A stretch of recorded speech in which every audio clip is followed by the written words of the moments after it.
I'm just so shocked about a couple of things right now. I got to tell you. First of all, I got a perspective on what's going on with Israel and the big warning flare about where I don't want to say the vultures are gathering, but these like Erdogan and Turkey and these guys that are all thumping their way in. They're going in there and they're talking about dividing up Israel and being in charge of certain parts of it.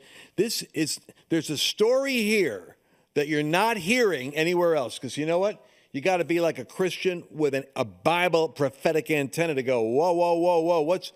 I'm happy for what's happening, but I got a big caution light over who's joining the party and what their agenda is for Israel and the Middle East. Because we're dealing in the last days, folks. You know how it wraps up with the whole armies coming around Israel and the rise of a global system. And you and I live like that. Oh, that's why we love Trump so much.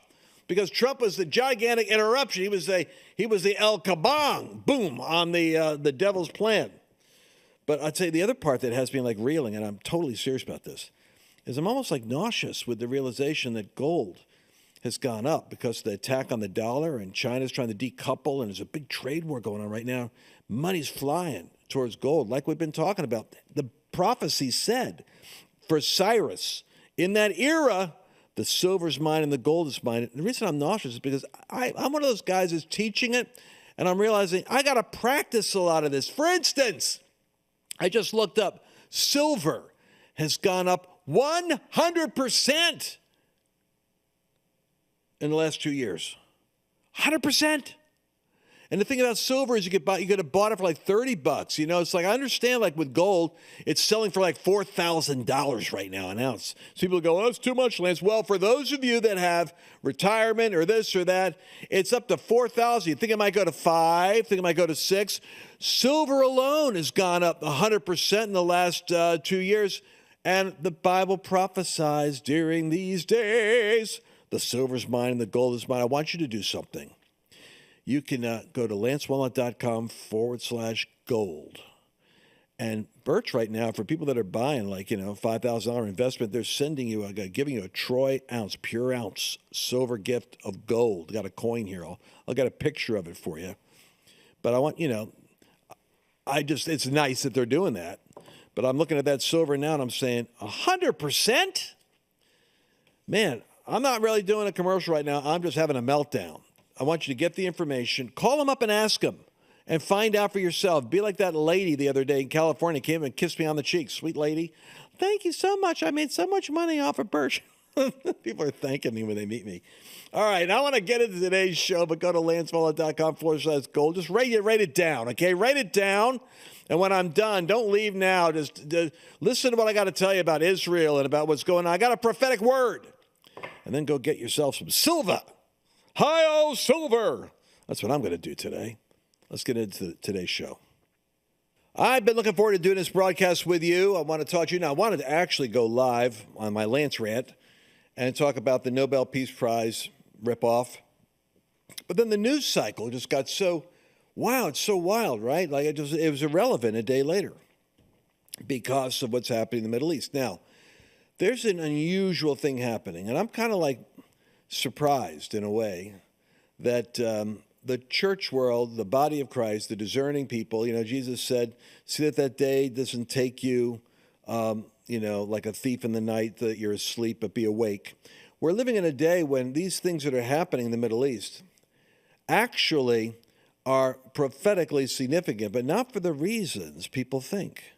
And you need to have this perspective, because I listen to all my buddies in War Room and various other platforms, because, I take it in constantly, information. And I'm noticing a big gaping hole in the analysis. That is the reason why we do this show. It's the reason why I'm not in retirement and continue to do this, because I think there are certain things that need to be present in your mind. First thought, real quick, play the B-roll of those beautiful hostages coming home. You can just see, we saw these displays of these precious individuals who were buried alive for 700 days in holes under tunnels and in the ground. And half of them, out of the 40 of them, half of them are dead. 20 that came out. You could see if it was your son, if it was your brother, if it was your father. You can imagine. I mean, I went down to Israel, and they have, everywhere you go, they have cardboard cutouts, like life-size, right there in the Knesset, in seats, staring down on the Knesset of everyone who was hostage. The Israelis value those lives. They value those lives. Why? Well, think about the impact of this. In 9/11, what did we have? Like 2,000, 1,500 people that were killed in various incidents, plane crashes, et cetera, 2,000. Well, what it comes out to in Israel is, if you were to look at the population of Israel, which has 7 million Jews, and you were to take the 1,200 that were killed and the 200 that were hostage, and then the 40 that remained, it's the equivalent, just to get a mental image what this looks like, of Canada rushing down into the United States and killing 56,000 Americans and taking like 4,000 prisoners. Can you imagine the effect it would have? If it was the United States, what would you do with Canada? Would you be like just negotiating to return 1,000 terrorists back to them? Well, that's what Israel has to do. I mean, I don't think anybody's really looking at this thing the way that I'm looking at it. They have to have peace. They're being forced to have to accept the fact that Canada's going to be untouched. There's going to be peace now. But the people, the 1,000 terrorists that they have to return them. Where do you think the Hamas terrorists are going to go? Well, right now they're rounding up everyone that they think was cooperating with the enemy or any rival group that could possibly rise up and take their place. They're taking them to the public square and shooting them in the back of the head. They're ISIS. They're Al-Qaeda. They're controlling. The peace plan was supposed to be, you're going to be disarming Hamas, and Hamas is going to be giving up control. Well, Hamas hasn't signed off on that. Basically, what happened was Qatar, and Turkey, their basic backers and financiers, got squeezed by Donald Trump. I don't know how he did it, by the sheer power of Trumpian, I don't know, hypnosis or something. He forced them to go tell Hamas, we're going to deal with this now. And what Steve Bannon totally misses, and I'm surprised, this is the danger of when you got a wrong perspective on Israel. It's like a little bit of a virus. It throws off your otherwise accurate perceptions. When I listened to him, and nobody corrected him until the producer was on the other day, a guy he brought in as a subject matter expert on Israel and the Muslim world. He said, and the guy says, the Israel strike on Qatar, where they lobbed the missile in order to do a strategic strike to hit the leaders of Hamas that were there, infuriated Trump. And Trump forced Netanyahu to apologize. The picture of Netanyahu having to do an apology on the phone, and Trump sitting next to him scowling. And, this was what Bannon calls, and I love Steve. I'm bringing this up. I listen to him. He's like, this is my Yoda. I listen to him all the time. So I got to clarify something because this is too important to screw up.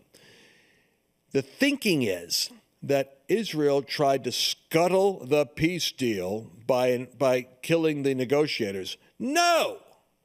Israel shot the missile into Qatar to say, these guys that are holding up the peace process, we will take you out. We know where you live. We're coming after you next. It was a message sent to the leadership at Hamas that the grace period of letting you live and resist returning the hostages and prolonging, it's like Putin and Ukraine. Only we can't go to a strike through the window there in Russia because they got nukes. But this was Trump gave permission. Don't think for a moment Donald J. Trump and his Marco Rubio and their entire military apparatus does not know step by step everything that's going on in Israel, because they're basically they're the brains and the muscle behind the whole peace process. So Trump had to say, hey, listen, I don't want to, you do it, boom, send the message. And then I'm going to have to come against it because I work with Qatar. I'm working with these people. They're a part of the peace process. You understand? Netanyahu understood. Netanyahu got the green light to go do that. And that sent the message. Turkey said, I think you guys better negotiate. And Qatar said, I think you better negotiate. So they realized, all right, the jig's up. That's the reason things went to where they were. You got to stay clear-eyed on this stuff. Don't misunderstand and reframe what's happening the wrong way. For instance, all the celebrating that's going on. Well, I'm kind of looking at that going, what? The way they, it's like an F trip. Mel Brooks had F trip, and the Indians would be lost in the wilderness. It was hilarious. A Jewish Indian group, and they got the name Hekawi because when they didn't know where they were, they'd say, where the heck are we? And that's how they got their name. Well, where the heck are we? Over there with Turkey and with Egypt and Qatar and all these other, Arab nations, what are they saying? They want in on a two-state solution, and that's what they're there to make sure happens. Sure as anything. You're going to have this supposed peace over here in Gaza, which isn't going to happen because Hamas isn't laying down its guns, and they're going to continue becoming the mafia infrastructure of that whole thing with the money pouring in. It's going to be going into them. They're not going anywhere unless Turkey and Egypt and the security forces say no. And I don't think they want to say that because their dream is to make this the beginning of the two-state Palestinian solution in Israel. And here's the problem with that. Nobody wants the Palestinians. Egypt doesn't want them. Jordan doesn't want them. Turkey doesn't want them. Because you bring them in, they have a history of terror. It's like bringing Antifa to your cocktail party. Don't do it. No country wants them. So you have to deal with the fact that there is a mentality within the 2 million people that have been saturated, propagandized, intimidated, I'm sure, by Hamas, but educated also by a hatred of all things Jew, to the point where you could celebrate killing Jews. Why do you think when they went and they rolled out and they did their attack, they were celebrating, they were teary-eyed. It was like the Super Bowl. They were finally, in their warpness. It's like the people that celebrated Charlie Kirk getting killed. In their warpness, they think this is progress. You understand? I'm just telling you what the reality is. And Israel's so desperate for peace.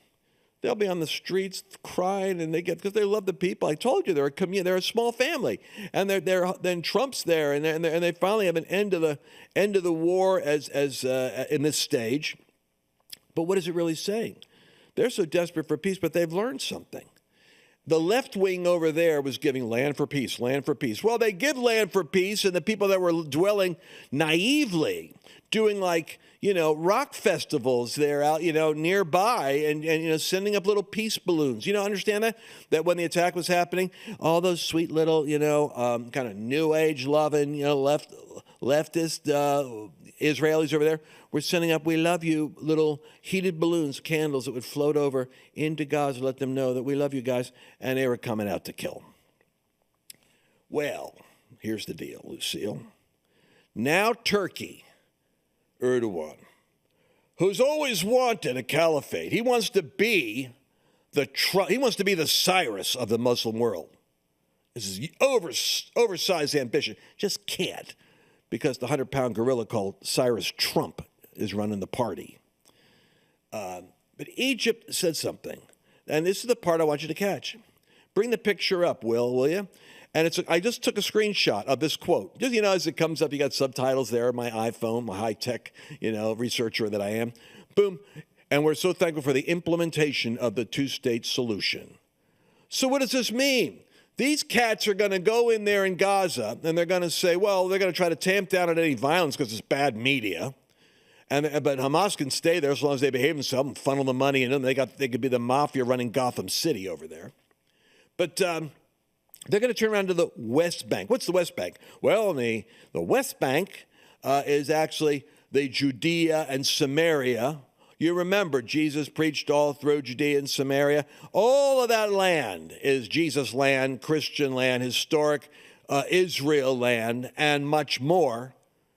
70% of it got shrunk down by Churchill And then, boom, another 50% of that got shrunk down by the United Nations. By 1948, Israel's dealing with like 70% of the land. They're squeezed between Judea and Samaria, which was called Transjordan, and then you got that Gaza handle over there, which is connected over there towards Egypt. And what I'm saying to you is these people are living like a 70-mile corridor in the middle between these two hostile territories. And the two-state solution dream is Erdogan sure as anything, and LCC, and now they think they're going to be bringing peace. Everyone's saying peace, but they all got their own definition. Trump's definition is stop it with the killing each other, guys. It's stupid. We all agreed? Yes, sir.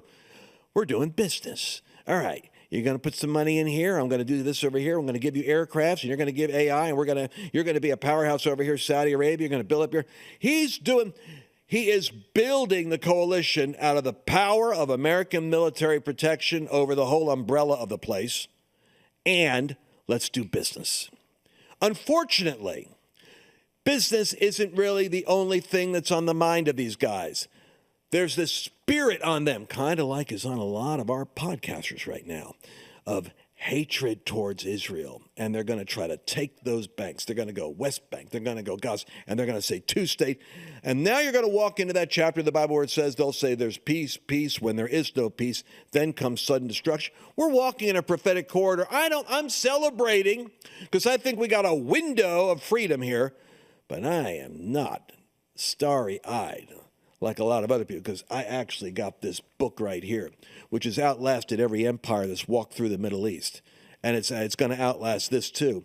And it's going to end up going down to the Valley of Jehoshaphat in a battle where all nations are against Israel. And since I know that, I actually can discern what's actually going on. We'll be right back.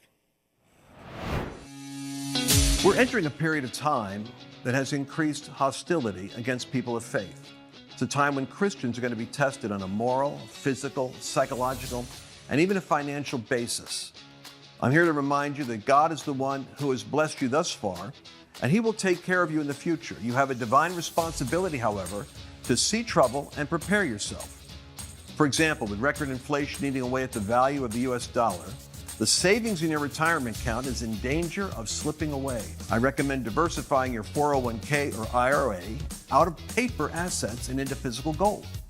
And the best way to do that is with a gold IRA from Birch Gold Group. Now that includes no penalties, there's no taxes when you transfer current retirement funds into Birch Gold. To see how it works, I want you to go to lancewallnau.com/Birch and get your free info kit, and you'll be glad that you did. So what are you saying, Brother Lance? I'm saying thank God that Israel was able to do its military work on the defense, but they were able to take out, degrade 40,000.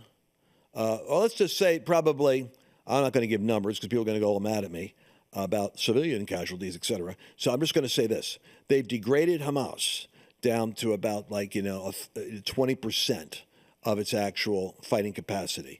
Hezbollah the same way. They took out the high command in both areas. Took out the leadership. Hezbollah still has its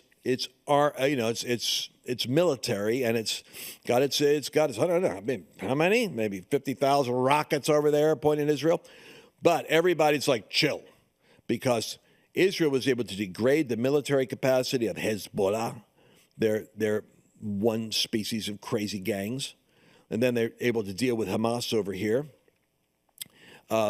They've been able through the strategic airstrikes into Iran of completely setting them back in terms of their infrastructure, field deployment, aerial defense systems, and of course then Trump comes along with kaboom, kaboom, kaboom, kaboom, kaboom on the nuclear bunkers, and so Iran is pushed back, and all of this was defensive. All the time when Israel has to fight, 1967 or 1948, they're attacked, and then God, by grace, gives this small little Davidic company a slingshot and takes down giants. And so, and all this hand-wringing of Marjorie Taylor Greene and all the American first supposed Christians don't understand something. That allegiance we have. It's, of course, as an American, my gosh, I'm the guy, I'm going to tell you in a second, I'm the guy that was pushing Trump to the evangelicals before it was popular. And I called him Cyrus, and he'll be called Cyrus. And I predicted it in 2016. You can go buy my book and verify my prophecy. And I said Donald Trump will be called the Cyrus the Great, the 45th president, and now, 45th, 46th, 47th president. He will be called Cyrus. And indeed, take a look at the billboard, image 3. These Cyrus the Greats all over town, unless you think that's just like a novelty item. Play the video, cut 4. But as a giant of Jewish history, one for whom we must look back 2.5 millennia into the mists of time to find a parallel, Cyrus the Great. You, President Donald J. Trump, are a colossus who will be enshrined in the pantheon of history. Thousands of years from now, Mr. President, the Jewish people will remember you. We are a nation that remembers. Oh, yes, on page 25, I said, as I read Isaiah 44 and 45, when I say of Cyrus, he is my shepherd, he will certainly do as I say, he will command, rebuild Jerusalem. And bam, the power of a Cyrus decree. I said the man's going to be making decrees as a modern-day Cyrus, and he's going to shake up the global order and restore the wall around America. I predicted that in 2016. Now, why is that important? Well, it's important because I am celebrating that Donald Trump recognizes, because of his, God bless him, his heart, he met with the hostages. His son-in-law is Jewish, remember, and Jared Kushner. And so he's aware of the fact that the Jews have suffered a horrifying attack. And because of that, he is sympathetic to the fact that they cannot coexist in that region with enemies that are bent on their destruction, which is why he believes he's established something that took 3,000 years. He's going past 1948. He's going all the way back. He's going beyond Islam. I mean, Islam was formed around 600, AD. He's going back into a previous period of time, which is all the way back to the ancient Philistines and Syrians and the days of the dynasties of Solomon and David fighting, for their territory. And he's saying there's a golden age of peace. But understand that everybody's defining peace differently. And for the Erdogans that are there, oh yeah. And by the way, I heard that Netanyahu was supposed to be at this signing, because it seems strange to me that the Prime Minister of Israel isn't there at the historic peace gathering. But Erdogan said, if Netanyahu goes, I'm not going to show up. And so Bibi did the nice thing. He said, listen, I don't want to have, so I'll, but you see the symbolism already? Flipping Turkey wants to get its mitts in there so that it could start to become the regional power broker. And I'm telling you something, that peace will last as long as Donald Trump stares at these guys and the American economy is strong enough to back the United States presence in the global theater. These guys do not love Israel, and they'll honor Trump as the strong horse right now. But you know what? He ain't going to, what do we got, 3 years more of Donald Trump? I have no idea where J.D. Vance is going to go on this. My gut tells me if it's the Marjorie Taylor Greene world, it's like, well, Israel has a right to defend itself. That's what I'm hearing all the time. Well, mate, what is Israel's role in God's end-time plan? How about this? I can't find the United States in prophecy. You want to have one tormenting conversation? Talk to biblically literate Christians that actually understand the Bible and read it, and say, where is the United States in prophecy? Because nations are named. Libya's named, Ethiopia's named, Persia's named, which is Iran. Even Rosh to the north, is referred to by the Old Testament Ezekiel, which many would say was Rasha. And so all these countries are all identified, but where's the United States? And I'll tell you this. America is getting mercy right now. We're getting mercy. We're getting pent up. We prayed. We're praying to God for an outpouring of a great awakening. Understand, we're receiving mercy the same way that God is giving mercy right now to his people Israel. The Apostle Paul taught something, and this is going to go down like a rat sandwich for a whole lot of MAGA people who think they're Christians. But here's the reality. Paul says, remember that blindness has in part. You can go ahead and read this in, Romans 9, 10, 11. Blindness has in part come upon the Jew in order that the fullness of the Gentiles world can come in. And then once the fullness of Gentiles comes in, which is eternal salvation, souls, remember, not for this life, it's like the next life. There's a populating of heaven process going on right now. That when the fullness of that happens, then the Lord shall return and the blindness will be open. Now, what happens in Israel at the time when that blindness is open? They will look upon him whom they have pierced, the prophet Zechariah says, and they will mourn for him as one mourns for a firstborn. In other words, the Jewish community will realize that the Messiah who died for them, for their sins and for their salvation as a nation, the one who's been merciful over them, like Joseph in Egypt. He goes before his brothers and he's disguised, and they don't even recognize him, if you know the Bible story. And they're in Egypt and they're bowing down before him, and he says, I'm Joseph, your brother. And they can't hardly believe it. The Jewish people look at Jesus and think he's a Christian. I mean, you go to a Jew and they go, oh, no, it's like Jesus is a Christian. Like they think Christian, Crusades, Catholic, like Jesus is a Christian. No, he was a Jew. He had 12 Jewish apostles. The book is a Jewish book. 66 books. The only guy that could possibly be a Jewish convert in there is Luke as a Gentile. The patriarchs, the entire Bible is God's story of Jews and salvation, Jesus said to the woman at the Samaritan well, is of the Jews. And by the way, when he comes back, the book of Revelation calls him the Lion of the tribe of Yehudah. What is Yehudah? It's where you get the word Jew from. Eternally, his title is the Lion of the tribe of the Jews.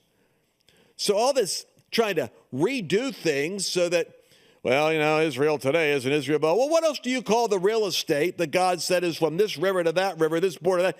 God gave it to the covenant of Israel to Abraham before they had a single square footage of property. No, God's committed to his covenant and what he said he was going to do, including opening the eyes of the Jews during the time of Jacob's trouble. What's that? That peculiar language that's there in the book of Micah and the minor prophets. Jacob's trouble, I believe Jeremiah is the prophet for that, is going to be the time when Jacob was trembling because he was going up against Esau, which would be his Muslim brother, and he doesn't have the strength to overpower him. I don't know where the United States is in the future, but I'll tell you this, the moment we step off the scene of having a role is when we turn our back on the covenant patriarchs and the territory that God is committed to in the Middle East. He has a plan for that. He is going to win that battle. And Satan is putting, why is it that 7 million people are dominating 7 billion people in the news cycle?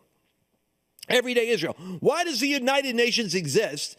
And 68% of what comes out of there is all voting against that little sliver of real estate the size of New Jersey. Because it's a spiritually significant vortex for the end times.